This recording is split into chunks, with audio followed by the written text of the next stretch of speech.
Professeur Ba. Oui, merci madame. Permettez, pardon, avant de répondre à votre question, permettez que je cadre mon propos parce que le sujet est tellement important, il s'agit du discours du chef de l'État. Vous, journalistes, vous parlez de décryptage du discours, nous, scientifiques, nous parlons d'analyse du discours. Et en matière d'analyse du discours, l'approche est pluridisciplinaire. Et il y a donc plusieurs méthodes. Je voudrais dire ici avec quelle méthode je vais analyser durant toute cette émission ce discours du chef de l'État. Tout en espérant que le temps nous permettra. Oui, le temps va nous le permettre parce que si je ne le fais pas, on ne me comprendra pas. Permettez-moi de le faire, ça prendra juste une minute. En matière d'analyse du discours, je disais, nous avons plusieurs méthodes. Nous avons l'analyse thématique, nous avons l'analyse lexicométrique, nous avons l'analyse de contenu, nous avons la critique, nous avons la psychanalyse, nous avions la sémiotique et je peux en citer bien d'autres. Aujourd'hui, mon discours ou mon analyse du discours du chef de l'État va se situer tantôt entre ces différentes méthodes pour ne pas rater quelque chose. La question que vous nous posez, c'est de savoir quel est mon sentiment. Mon sentiment en appliquant chacune de ces méthodes pour aller vite est que le chef de l'État affirme dans un premier temps ou réaffirme la souveraineté nationale. Parce que l'armée, on l'a dit tantôt, c'est un pion de la souveraineté. En affirmant la souveraineté, le chef de l'État veut aussi poser l'autonomie militaire de notre armée.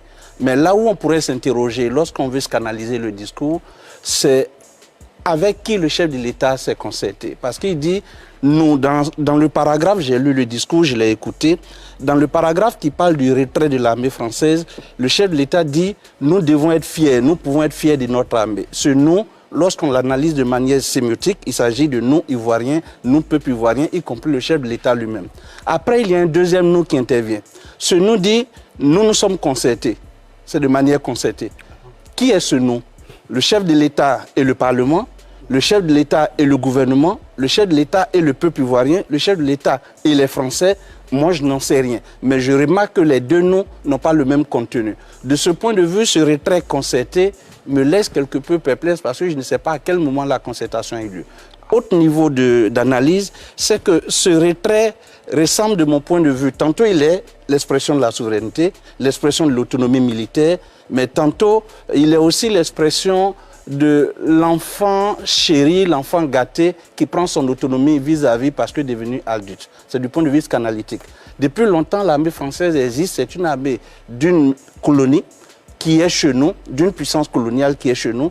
Et aujourd'hui, nous prenons notre autonomie militaire. Nous sommes devenus donc adultes. Il y a l'enfant qui se rebelle et qui devient alors adulte. Cela pourrait s'interpréter ainsi du point de vue, je le répète, bien psychanalytique. D'accord, c'est votre interprétation et on retient. Moi, j'aimerais poursuivre le tour de table et revenir sur la question parce que vous parlez du nous, Paul Hervé Agoubi parle également du nous dans la concertation. Mais finalement, ce retrait des forces françaises en Côte d'Ivoire, qu'est-ce que vous en pensez vous-même? Est-ce que vous êtes d'accord pour ce retrait ou bien non? Écoutez, un intellectuel de mon rang ne peut qu'être d'accord avec le retrait d'une armée d'un pays étranger dans son pays. Ça, je le note. Franck Dédi, d'accord.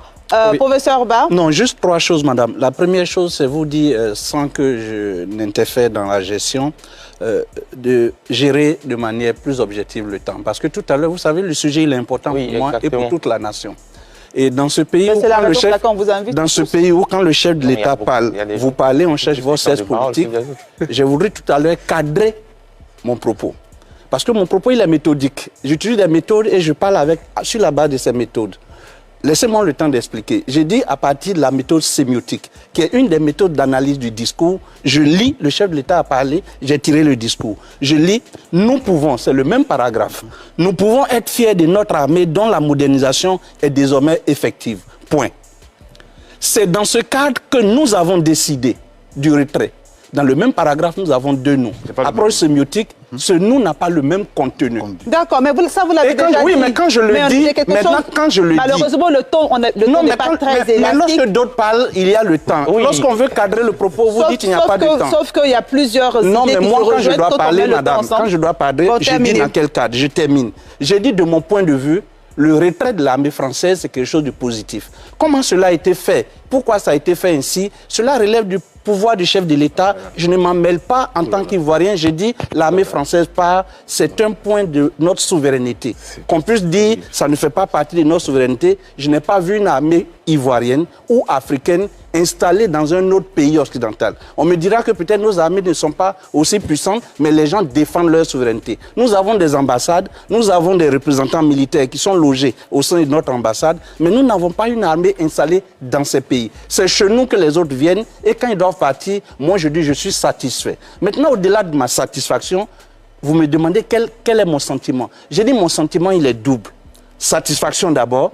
Ensuite, je m'interroge avec la méthode psychanalytique. Ben ça, vous l'avez déjà dit, en fait. Oui, mais non, si je l'ai dit, mais lorsque Banga parlait, il a dit le nous renferme tant. J'ai dit oui, si on est clair, tant mieux. Mais moi, je fais juste le constat. Et je voulais vraiment insister là-dessus, parce que demain, on va interpréter nos propos autrement. Merci.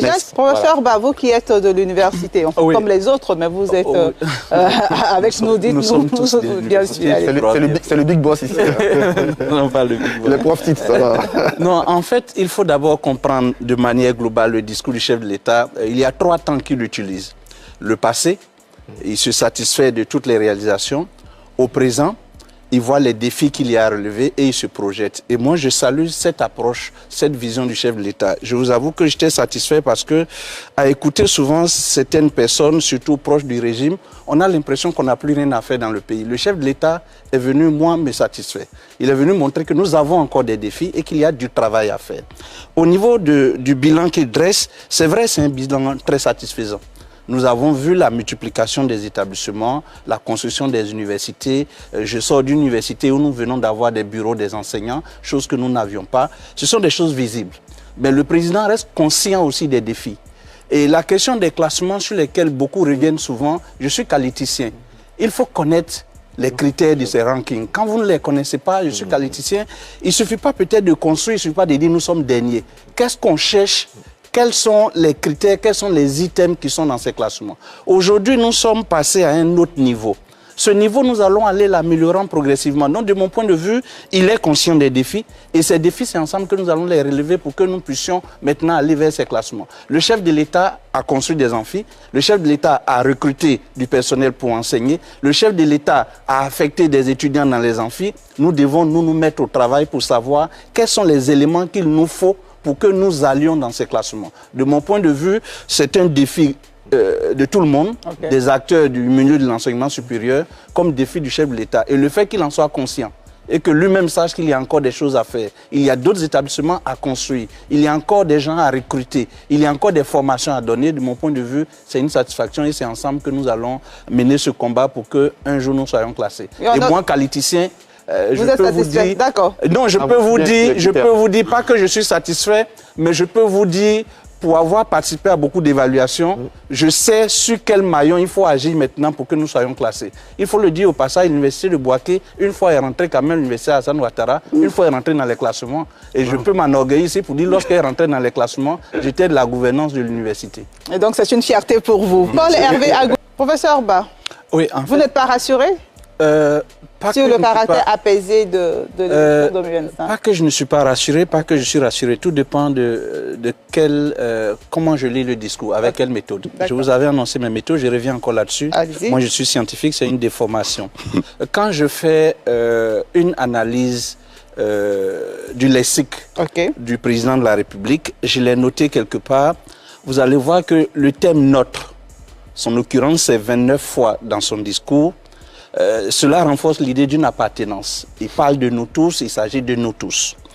Le nous revient 24 fois. Le nous revient 21 fois. La Côte d'Ivoire et 2025 reviennent respectivement 13 fois et 16 fois. Cette occurrence de ces thèmes-là, je suis dans une analyse lexicométrique. Cette approche est un discours rassurant, rassembleur, inclusif, qui parle au nom de tous les Ivoiriens. De ce point de vue, je suis rassuré. Deuxième niveau, le président de la République parle en tant que chef de famille, en tant que père de la nation. Et il rassure que les élections seront démocratiques. De mon point de vue, il aurait pu simplement s'arrêter à la notion démocratique. Et c'est pourquoi je donne raison à ceux qui s'en vont chercher encore d'autres concepts. Parce que lorsqu'on dit démocratique, ça renferme tout ce qui est apaisé, inclusif, tout et tout. Mais il a jugé bon lui-même d'ajouter encore apaisé. Si elles sont démocratiques, elles seront apaisées. Et cela me fait passer à un deuxième niveau de lecture. Ce niveau-là, c'est que je n'ai pas entendu un seul mot, un appel ou une évocation de l'opposition. Le chef de l'État n'a pas de problème avec la population, il a des problèmes avec son opposition, avec des acteurs politiques qui sont opposés. S'il appelle au dialogue, s'il appelle à des élections démocratiques apaisées, il aurait dû dire un mot à l'endroit de cette élection, du moins de cette opposition. Parce que nous vivons paisiblement en Côte d'Ivoire tous les jours. C'est chaque fois qu'il y a des élections qui opposent des acteurs politiques qu'il y a conflit. Ça veut dire que le problème n'est pas au niveau de la population ivoirienne. Le problème est au niveau de ces acteurs politiques. J'aurais bien voulu un mot à l'endroit de cette population politique de l'opposition. Okay. Troisième et dernier élément. J'ai dit tout à l'heure qu'il était rassurant, mais quand j'applique la méthode scanalytique, il m'a l'air de ne pas être rassurant. Parce que celui qui insiste pour rassurer, si vous le scanalisez, il est angoissé, il n'est pas sûr lui-même. Si je vous dis non, Madame Evelyne, soyez sereine, ça va, non, ne paniquez pas, ça veut dire que moi-même je parle comme le dentiste qui sait que ça va faire mal et qui veut vous rassurer et qui veut vous apaiser. De ce point de vue, je le trouve rassurant, mais en même temps intérieurement angoissé face aux défis qui arrivent. C'est pourquoi il appelle, certes en tant que chef, mais il doit lui-même se rendre compte qu'il y a une déchirure. Et cette déchirure, sa solution est dans sa main. Sa solution est dans la dimension inclusive, sa solution est dans la dimension transparente des élections qui vont avoir lieu, parce que les querelles, les conflits qui commencent lorsque les élections éclatent, viennent de ce que nos élections sont mal organisées. Aujourd'hui, il est chef de l'État, il appelle à des élections où il nous rassure pour des élections démocratiques. Moi, je m'arrête juste là, démocratiques. S'il veut qu'elles soient démocratiques, elles le seront. OK. Professeur Ba. Non, je juste dis qu'en fait, en matière d'appréciation des choses politiques, il y a deux voies. Il y a le réalisme politique et il y a le formalisme. Je voudrais dire à mon ami et frère Banga que ce qu'il dit, nous sommes dans le formalisme, mais quand nous rentrons dans le réalisme politique et qu'on veut sortir d'une situation, ce Parlement aujourd'hui que nous avons, comment ce Parlement peut-il résoudre un problème politique sans l'avis du chef de l'État? Nous avons vu dans ce pays un président du Parlement démissionner sous injonction du président de la République, selon ce qu'il nous a dit. Donc de mon point de vue, lorsqu'on veut aller au dialogue vrai et sincère, qui n'est pas un dialogue idéologique, manipulé, instrumental, reconnaissons que le chef de l'État, qui quand il parle dans ce discours, a un ton de père de famille. Chers compatriotes, mes frères et sœurs, messieurs, mesdames, qui parle en tant que père, il faut se tourner vers lui. Il a la solution quand bien même le Parlement existe. Lorsqu'on dit épuisons toutes les voies de recours, j'ai dit on est dans un jeu où on sait bien que les choses ne vont pas aboutir. Qui veut la paix dans cette Côte d'Ivoire dit au chef de l'État, faisons ceci. Et si le chef de l'État décide, ce Parlement va exécuter. Sans que je ne fasse injure à ce Parlement, qui est majoritairement du parti du président de la République. Donc de mon point de vue, ce qu'il propose, du point de vue formaliste, c'est vrai. Du point de vue juridique, c'est vrai. Mais du point de vue du réalisme politique, ça ne peut pas nous conduire à un dialogue vrai. Bien compris. Achille Banga, bien noté. Professeur Ba. Oui, moi, globalement, comme je l'ai dit tout à l'heure, le discours du président aussi entre satisfaction, défis et perspectives. Au niveau des défis, j'aurais bien voulu que le président regarde du côté de nos relations avec nos voisins, surtout ceux de l'AES. Je me souviens, la Côte d'Ivoire avait des journées d'amitié avec le Burkina. Et Dieu seul sait combien de Burkinabés il y a en Côte d'Ivoire. Ces soupçons, je dis bien ces soupçons qui existent entre le Burkina et nous, ne sont pas, ma foi, de nature à gérer la paix intérieure à laquelle le président tient tant. Donc moi, je veux bien une diplomatie telle qu'elle a marché pour les deux gendarmes, mais je veux qu'on aille un peu plus loin pour pacifier encore davantage ou améliorer nos relations avec les pays voisins. Donc de ce point de vue, au niveau de la politique internationale, surtout celle avec nos voisins, je veux que les choses s'améliorent. Autre chose, j'aurais bien souhaité, bon, c'est peut-être pas le moment, le président a lancé un appel, il a fait des perspectives, et il se projette. Les moyens, les mécanismes qui vont permettre de réaliser ces choses n'ont pas été bien définis. J'ose bien espérer qu'on ne va pas continuer à s'endetter, parce que les dettes que nous contractons aujourd'hui, ce sont nos enfants qui vont les payer. Parce que la dette, elle va vraiment galopante. On nous dit oui, c'est des dettes positives, mais dette, c'est toujours une dette. Je veux bien que les mécanismes qui vont permettre de réaliser ces projets annoncés soient des mécanismes qui s'appuient sur notre richesse. Et jusqu'à aujourd'hui, je ne vois pas comment notre dette a pu conduire à produire de la richesse. Excusez-moi, on s'est endetté comme si je prends une dette pour acheter un véhicule personnel dans lequel je vais rouler. Non, il ne me rapporte rien, le véhicule. Si je m'endette pour construire une maison, si je m'endette pour acheter un véhicule comme un taxi qui va rouler, je sais que je vais faire bénéfice. Donc, ces nombreux projets, je veux bien que le président plus tard travaille et il en est capable sur d'où est-ce qu'on tirera les moyens. Dernier point, je m'en voudrais de ne pas terminer là. J'insiste là-dessus. J'ai dit la résolution pacifique, elle est politique. Le droit a tracé tous les chemins. Le formalisme juridique, on le connaît. Le Parlement, on le connaît. J'ai dit la clé est dans la main du président. On a vu dans ce pays des problèmes politiques, à commencer par ceux du président lui-même, qui ont été résolus de manière politique. Et nous pouvons le faire, nous sommes des Ivoiriens, nous sommes capables de le faire. Moi, je dis, la clé est dans la main du président et non dans la main du Parlement ou du Sénat. Pour Saba? Oui, en fait, je voudrais aborder le cas du Mali de manière pas très scientifique, mais en m'appuyant sur ce que nous appelons les philosophies du soupçon. Les philosophies du soupçon, c'est le fait que je soupçonne au Mali une forme d'idéologie qui est propre à toute l'Afrique et j'ai mal à mon Afrique.